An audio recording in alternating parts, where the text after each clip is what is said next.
Harvest days, giving thanks around the world. In memory of Papa, who grew the green beans and tomatoes, and Grandmother Shirley, who canned them, and to Antonio and Yuri, with the hope of being able to visit the countries represented in this book together. There are so many celebrations and traditions in the world, more than one person could experience in a lifetime, and far more than one book can contain. Not everyone from a culture or a faith observes the same traditions or celebrates the same special days. Some traditions span many countries and cultures. There's a big world beyond this book. Harvest Days, Giving Thanks Around the World, written by Kate de Palma, illustrated by Martin Peluso. People as far back as anyone's known have gathered to give thanks for food we have grown. A bountiful harvest is perfect to share. What a wonderful way to show others you care. When summer is ending and leaves will soon fall, we gather for Chuseok beneath a full moon. We roll sticky songpan. Together with speed, we all love the ones stuffed with sesame seeds. This is South Korea, and it says to celebrate the harvest festival of Chuseok, families in Korea make rice flour cakes called songpyeon. This is Poland. When Dożynki comes and we cut the last sheaf, we tie it with flowers and make a big wreath. We offer the grains and the loaves of fresh bread, giving thanks we have food for the cold days ahead. At the Slavic festival of Dożynki, the last sheaf of grains to be harvested is woven into a wreath and carried in a procession. Now we're in Tamil Nadu, India. On the third day of Pongal, we thank all the cows and the powerful bulls who work hard pulling plows. We dress up the cattle and hand feed them treats, the pots boiling over with sweet rice to eat. Pongal is a Hindu harvest festival celebrated by Tamil people in parts of India such as Tamil Nadu. The third day, called Matu Pongal, thanks farm animals for the help they give people. This is in Bolivia. Martes de Chaye is quite a display. We thank the Earth Mother on Carnival Day. We offer up water as fireworks crack. Our planet provides, so we want to give back. On Martes de Chala, which falls on the last day of the Carnival season, Bolivians make an offering to the Earth Mother, Pachamama, who has been worshipped in the Andes since ancient times. And then in Ghana, at Homowo, each year, the Gai people recall dry days in the past when the harvest was small. Now, laughing at hunger, we all dance and sing. We're thankful for rain and the harvest it brings. At Homowo, the Gai people of Ghana laugh at hunger and remember when they overcame starvation. And this is in Barbados. Our ancestors sighed with relief in the sun once the backbreaking work of the harvest was done. When crop over comes, we wear feathers and crowns. We take pride in our heritage, passing it down. Enslaved Africans were brought to Barbados against their will to work on sugarcane plantations. Crop over was born from the relief they felt at the end of the brutal harvest season. Morocco.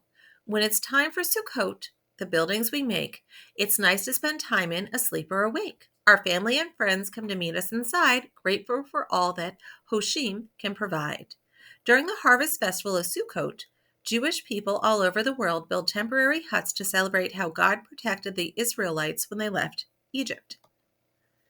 In Liberia, each year in November comes Thanksgiving Day. We show that we're grateful in all different ways. Some bring fruit to the church and then hear pastors preach, and others enjoy a fun day at the beach. Many Liberians attend church services on Thanksgiving Day and donate fruit, vegetables, and livestock to raise money for the church community. Others who don't celebrate enjoy a day off. In Iran, our Mehregan table has flowers and bread, some candles, a mirror, and fruit that is red. We joyfully toss herbs and seeds in the air, embracing to show one another we care. Mehregan is observed every October in Iran by observing a sofre, or table, with special items including produce from the harvest. In Spain, it's La Tomatina. Tomatoes are ripe. Let's head to the streets for a rowdy food fight. When tomatoes start flying, you all better run, but don't throw them too hard. It's only for fun. Every summer, people flock to the small town of Bunal, Spain for La Tomatina, a friendly food fight using tomatoes too ripe to be sold. Punjab, India. We harvest the wheat when we feel fresh spring air. Baisakhi is here and it's time for the fair. The Mela puts us in a jovial mood. We all love the dancing, the rides, and good food. At Baisakhi, people of all faiths celebrate the winter wheat harvest in Punjab, India. People enjoy having extra money from the harvest to spend on treats at a fair or Mela. Germany. Every St. Martin's Day brings a parade. We march through the streets with the lanterns we made. We all sing together by candlelight glow. Stars twinkle above and we twinkle below. Christians in Germany celebrate St. Martin's Day every November 11th with a lantern-lit walk that is sometimes led by a man on horseback dressed as St. Martin. People have changed how we live through the years, but we still come together when harvest time nears. We give thanks to our earth and hard work that's done to grow the world's harvest to feed everyone. Here's a calendar of the harvest that we saw in our book. You can see where they fall from January to December. They're listed out there. Some of the cultures in this book use their own calendars. That's why some of these special days don't fall on the same day each year according to this calendar. What is harvest season? Harvest season comes when the foods we grow are ripe and ready to be gathered. Different crops are harvested at different times, so harvest seasons happen throughout the year around the world. Why do people celebrate the harvest season? We rely on harvested food to survive. For farmers, harvest season requires some of the most difficult work of the entire year. After the harvest, there is plenty of food and the farm workers are ready for a break. It's a natural time to gather, celebrate, and share. Learn and discover. If you don't know the answers to some of these questions, ask a grown-up to help you research and find out more. How does your culture celebrate the harvest season? What foods grow near you? What time of the year are they harvested? Have you ever tried eating them? Pick one food you like. Where does it grow? How far does it travel to get to you? And who harvests it? How have harvest traditions changed through time? Many people do not experience a strong connection to nature and the seasons because most people do not grow the food that they eat anymore. Some harvest traditions are still celebrated despite having very little connection left to harvesting crops. Some harvest festivals have been celebrated for so long that they have spread around the world over time. People move around the world for many reasons, taking their traditions with them to their new homes. And here's a little bit more about some of those festivals that we saw. So those were the first 4. You can pause here if you want to read more about them. These are the next ones. And the last 4. So we learned about 12 different harvest festivals. The authors would like to thank all of these people, and they have some notes back here.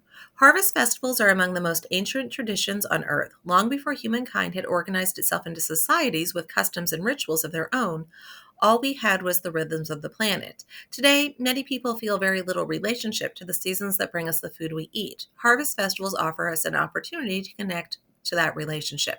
Creating this book, which offers a look at just a few of the endless variety of harvest traditions found in our planet, gave me the opportunity to connect with so many people from around the world to learn more about what harvest means in their cultures. The process gave me a new appreciation for the land that provides our food and the hard work of the people who grow it. I hope reading it does the same for you. And the illustrator said, growing up in Italy, we all looked forward to the summertime tomato harvest and the tradition of making tomato puree that has been handed down for generations. We bought tomatoes in the countryside and then spread them in the sun on blankets to ripen. Once they were ripe, we crushed the tomatoes and canned them in jars to last the year. We often gathered with loved ones to work together, laughing as the scent of tomatoes filled the air. Creating this artwork gave me a chance to get to know traditions from around the world that were new to me. I spent long hours researching the celebrations to make sure that every dish of food, every item of clothing, and every festival detail is an accurate representation of the culture it comes from. I hope this book inspires you to be curious about our big world. Why not go out and explore it?